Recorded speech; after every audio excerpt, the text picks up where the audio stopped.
নমস্কার বন্ধুরা, আমি তুলি। আমি আজকে বানাবো বাচ্চাদের জন্য কুমড়ো কড়াইশুঁটির পকোড়া।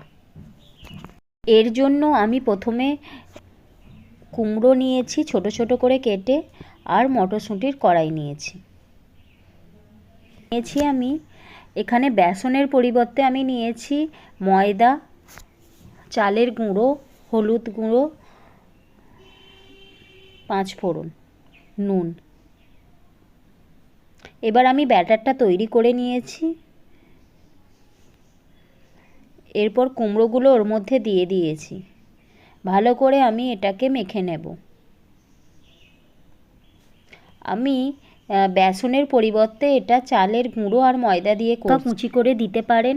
আমার কাছে কাঁচা লঙ্কা নেই বলে আমি শুকনো লঙ্কার গুঁড়ো দিয়েছি। তেলটা গরম করতে দিয়ে দিয়েছি। দেওয়ার পর আমি পকোড়াগুলো ছোট ছোট করে ভেজে নেব। দেখুন, খুব সুন্দর দেখতে হয়েছে, কালারফুল। আর এটা এই রেসিপিটা বাচ্চারা খেতে খুব ভালোবাসবে, আর সবজিটাও খাওয়া হবে। এইভাবে যদি করে দেওয়া হয় বাচ্চাদের, সবজিটাও খাওয়া হয়ে যাবে আর ওরা খুব মজা করে খাবে।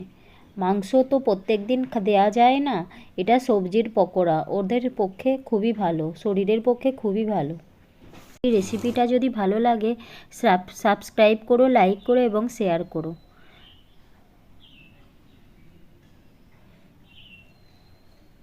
আর এটা বেসনের পরিবর্তে চাল দিলে খুব মুচমুচে হয়। চালের গুঁড়ো আর ময়দা দিয়ে করলে খুবই মুচমুচে খেতে হয়, আর অনেকক্ষণ শক্ত থাকে।